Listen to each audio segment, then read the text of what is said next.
Hi, it seems appropriate, or within keeping of protocol anyway, for me to introduce myself and perhaps give a little bit of my background, this being the very first video.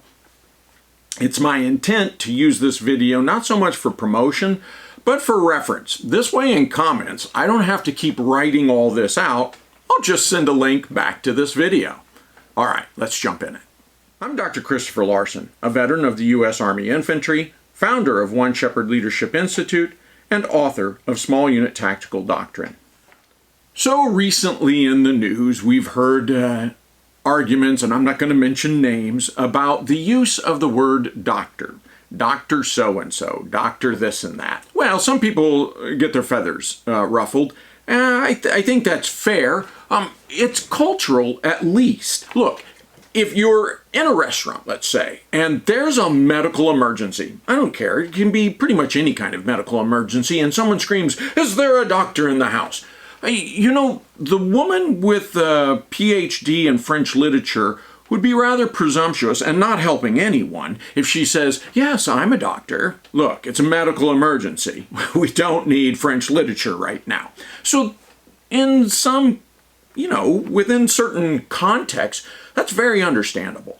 So should people with PhDs be referring to themselves and others referring to them as doctor? It's a fair question. So let's take a look at the etymology of the word. If we go back way back into the way back, you get into, let's say, the Dark Ages, the 9th century. And what you find is that the Roman Catholic Church really dominated education at that time. There weren't secular forms of education for the most part. Apprentices and apprenticeships and things like that, perhaps. For the most part, academia was pursued through the church and through other religious faiths. So the Catholic Church had many different names for teachers.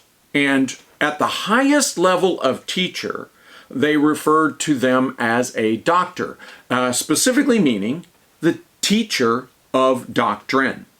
And so they were called, rather informally, doctor. You see this come into its own by 1150 in Paris, where the first PhD, philosophy doctorate, is issued. And they are issued from that point on. And once again, it is a reference to being so well versed in an area that you are capable of quoting, citing, and even expanding doctrine. Well, this is a very prestigious place to be in society, okay? It's a prestigious title.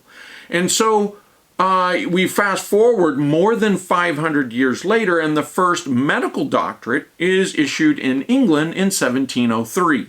They could have been called surgeon or practitioner or, anything like that. They could have taken a title. And in fact, they do within, again, certain contexts. But they wanted to latch on to that prestige of being the teacher of doctrine. And so the medical doctorate was therefore called a doctor. Now, we have many different types of doctors. We have Juris Doctorates in law. We have those professional practitioners called doctors. And again, within their context, that's right. The philosophy doctorate, within its context, is also correct and supersedes the other forms of doctor by at least 500 years. So I think it's fair to say that's why I refer to myself as Dr. Larson. It's why I introduce myself as Dr. Larson. I have a PhD in learning technologies with an emphasis in educational psychology, a master's degree in instructional systems design, a bachelor's in mass communication. It goes on and on and on.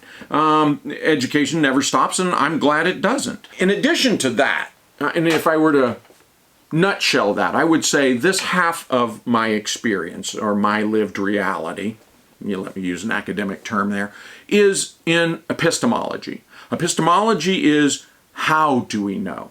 The other half of my reality, and I suspect everyone's reality, is what do you know? And that's ontology. So ontology, my areas of domain are small unit tactics and leadership, and where those two bridge is how humans learn, human cognition. And so that's my pedigree, my background, having spent 9 years in the U.S. Army Infantry, coming out and working with one shepherd for many years, and doing work all around the world. I've been lived in, worked in, taught in, traveled in 19 countries so far in 4 different continents, and it's really been through this sort of work that I've been able to be a part of those travels, be a part of those research efforts, and ultimately to find my voice and publish many different books on small unit tactics and leadership and human learning. Now, we'll talk more about those publications, and I certainly hope those publications continue to grow and expand in number and in size and concept, and I suppose that's ultimately what this channel is going to do, is to sit and discuss small unit tactics and leadership. Thanks for joining me.